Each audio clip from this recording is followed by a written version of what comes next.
Hey everyone, Book Nymph here. Welcome back to my channel. As I mentioned on the last video, I'm reviewing The Therapist by B.A. Paris. And I'll preface this by saying that when I'm reading a thriller, there's one component that they all must have, and that is a thrill. This did not do that for me. Unfortunately, I was disappointed with that. The protagonist here is Alice, along with her boyfriend Lou. The setting is in London, in a picturesque town. Lou and Alice are moving in together. They've been dating for a while, and of course the next logical step is to move in together so they can see each other more. So that's what they did.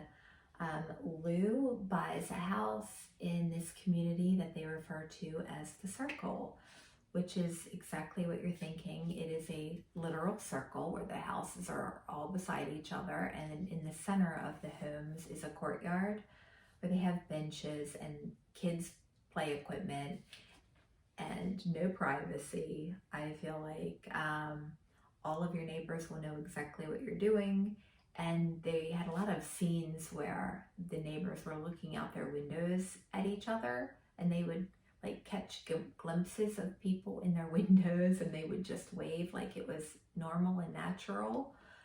But that was odd, but to each their own.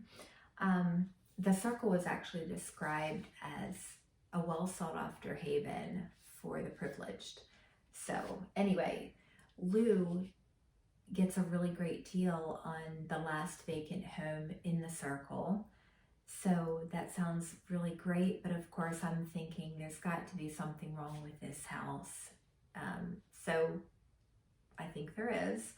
Alice really didn't question it though. She was super excited to move in, and so that's it. She didn't question it, and she just took Lou's word for it and moved in there.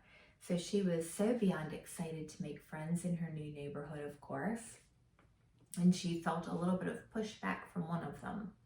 And this was the previous owner, Nina's best friend.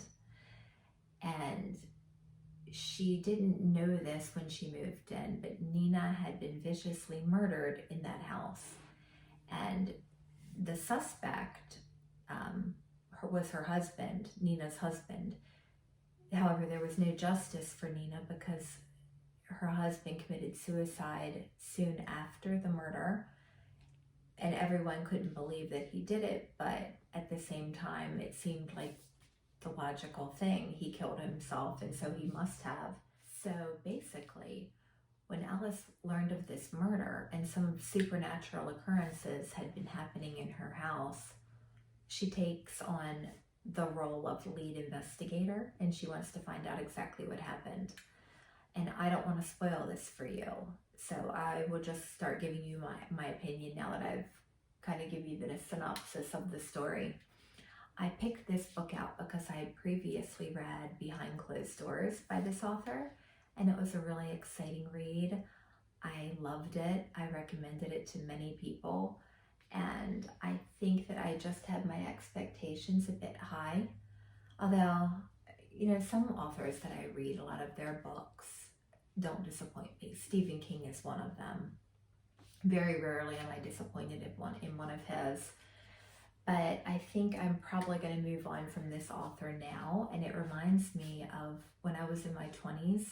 I used to read almost all of James Patterson's books up until a certain point, and then it became very predictable for me. I think I got to know his writing style so well that the climax in the stories weren't so climatic anymore, and I just eventually had to move on, and that's what I'm going to do here as well. So let me get back to it. Alice was not likable for me. She seemed to put herself on a high horse. She seemed like she wanted people to be more like her, and maybe my interpretation is different than yours if you've read this, I don't know. But she was so eager to make friends, but every opportunity she had to talk to neighbors, she was drilling them, interrogating them about their deceased friend and what their relationship is with her. But at the same time, she was suspicious of everyone, but she also was overly concerned with their opinions versions of her. So I don't know, I like a really strong female lead, and this just did not do that for me. I don't know, it didn't feel relatable to me as well, because the women in this community, they were constantly having coffee and tea together, going out to lunches every day, dinners every night. And you know, I get it, you like your neighbors, but come on, this is a little unrealistic. I don't know, if you live in a neighborhood like that and I'm wrong, tell me. The author claims that all these women had careers, but it really didn't seem possible given their social life. And the fact that they were always looking out windows at each other seemed really super unrealistic. And when the story does twist, it still didn't have a moment where I could say it's finally getting good. I thought, like page 100, I looked at the page and I thought, it's got to be getting better from here. But then it just didn't. I hung in there though. I can't stand to start reading a story and then not finish it. There's still something that I have to finish and figure out what happened. And I did, I finished it, and it still disappointed me. So I'm wondering, did you all read this? Are you gonna read it? What did you think of it? Disagree with me? Agree with me? Like, comment, subscribe. Let me know what you think. I want to know. And so for my next book, I've just downloaded a sample of Billy Summers by Stephen King. So I'm really excited to start that. And actually, I'm going to go do that right now. And I will let you know what I thought of that one the next time I see you. So see you later. Bye from the Book Nymph.